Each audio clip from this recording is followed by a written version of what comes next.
Okay, hey guys, welcome to today's tutorial. In this video, I'm going to be continuing an app that I'm already developing. The app is this is the main screen, which is the splash screen. So you can see here we have a login button, so which I have created, and then I'm going to switch to the dashboard. So this dashboard is actually the main part of the app.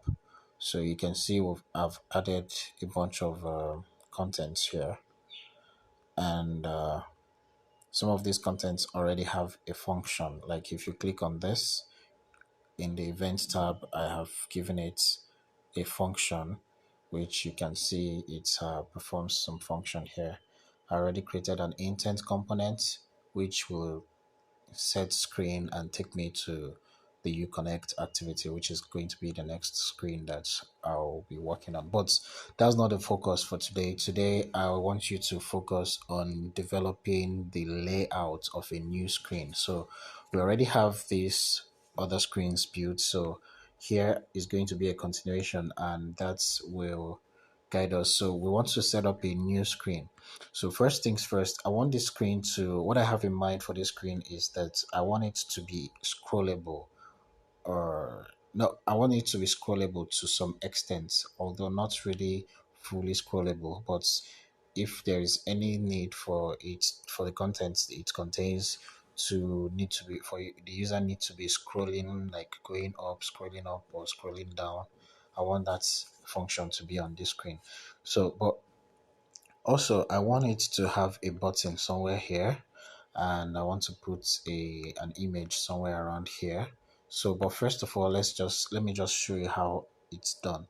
So first off, here from the layout tab, I'm just going to take a layout vertical, and once I drop a layout vertical, it gives me the layout vertical, and here I have the properties tab of this layout. So you see inject, you see convert, you see width and height. So we're not going to work with these two for now, so we're just going to work with these ones and every other one on this. So I'm going to make the width of this layout to match with the parents. Matching with parents means it's matching with the screen size, the size of the screen. So the screen is the parent while the layout is a child. So any other thing that you put inside the layout becomes a grandchild of the main screen, which is also a hierarchical structure for the app. So for the layout. So this is what I'm going to do. So now I have it matching with screen. So let me verify this one here. And you can see the height is also matching with the screen. So that's good. So the next thing I'm going to do is to put a vertical scroll. A vertical scroll allows the screen to be scrollable. So you see, just the same way when we added the layout for a linear vertical, it gave me a matching height, but not a matching width. So I have to specify it that the width has to be matching with parents. So now we have set the vertical scroll. In a vertical scroll, you can only put one object inside it. So to put multiple objects inside it, you have to create and add another layout, either another linear layout, either horizontal or vertical. So, but first of all, before I do that, I'm going to scroll here, and on this vertical layout, I'm just going to tell it to do some magic with the padding. What the padding does is this. Let me just demo it. I'm going to drag and drop a new layout here. So if you look at these lines here now, you will see that the red one is the middle, which is the vertical scroll, while this one here is the linear vertical that we just added. So, but what's the problem is that this vertical scroll is giving me, if you can see there's a space between this one and the vertical scroll. So that's the space I want to remove. So I'm going to select the vertical scroll. I'm just going to tap here, and it will show me everything that I've added on my screen so far. So This is the vertical scroll, the V scroll. So I'm going to select it, and then I'm going to scroll to padding and set this padding to 0. Then I'm going to save. Now when I do that, you see that the gap between the linear inside the vertical is now removed, and the linear is matching with the vertical scroll as with, so which means it is matching with its parents completely. Now this space that we are seeing is the space of the first vertical scroll, linear scroll that we added. So now we have this setup.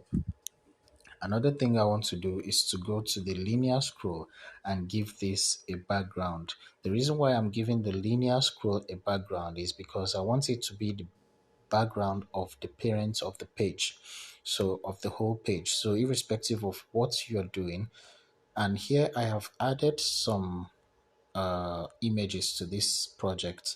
So if you want to add images to your own project, you can simply come here to this tab and click on this, and then you can add images from this image. So you can click import, and then you click on this plus button, which is going to tell you to add image from your device. But I'm not going to do that right now because I've already done that. So I'm just going to go back and go back to the main screen here, and then I'm gonna say, okay, here I'm gonna specify a background. Now the background I want to use here, I have already set it up to be something. I want to give this page a unique look, so away from the other colors that I've used in this app. So this is the background that I want to use. Now I have the background set up. I want to put an image view somewhere here, and I want to put another image view under it, and I want to put a text view and another text view, and then another text view. Okay, I know I'm going too fast, but there is a reason for this. Okay, I added all of this because I want you to have an experience of someone who is unorganized. So how you can still work even when you're not organized with your app. Ideally, you're not supposed to do this. You're supposed to edit this, add them one after the other, and edit them after one after the other. But then I just want to show you how it's done on the fly. So in case you have a project that is time bound and you have limited time to waste on each particular page, you can actually speed up your process. So this is going to help me speed up my process. So first things first, I want to select the first image I have here, and I want to give it a height, and I'm going to specify the DP. DP stands for digital pixels. So how many digital pixels do I want it to have? I'm going to say 50 for this, and I'm going to say another 50 for the width. So in this way, I'm making a box size, a square size for the image. Now I'm going to select the image, just part of the process while I have the image selected, the image view selected. So I'm going to have go to the property and say image view. Now in this image view, I want this to be a button that it will be clicked on. So once you click on this button, it should take you back to the previous page. So that is what this button is going to perform. But I've not given it a function yet. To give it a function, I have to go to events. But for now, I just want to finish up editing this image. Now, after I have selected the image, I want to give it a scale. Now, what a scale does is actually meant to tell the app how much part of the portion of the image it will show. So I want to say center inside. Now you see nothing happened, but when I click on center crop, something happens. You see the image became larger. So now that I have this, I want this image, this first image that we have here, I want it to remain in this position. I like it. So I'm going to move on to the next image. Now this next image, I want it to be in the center of the screen. So I'm just going to say gravity, layout gravity, and tell it to go to the center. So center horizontal, center vertical, and there I have it. Now I want it to have a space between this first image and the bottom text view. So I'm just going to tell it to have a margin. A margin. You remember back in the days when you're writing exam in school, they will tell you do not write on this margin in your answer booklet. So something like that. I'm going to give it a margin so nothing will be showing on that part of the screen. So from the top, I want to give it a margin of 30. Okay, and I want to give it at the bottom a margin of another 30. So it's going to create a space separating this image view from the other items that are on the screen. So now I want to specify the image that I want to have there. So for this one, I am going to say this image here. Okay, this microtik looks good. This is actually an image of a microtik router. So I have it centered with the scaling. So I'm going to give this a padding, this image view. While I still have it selected, I'm going to give it a padding.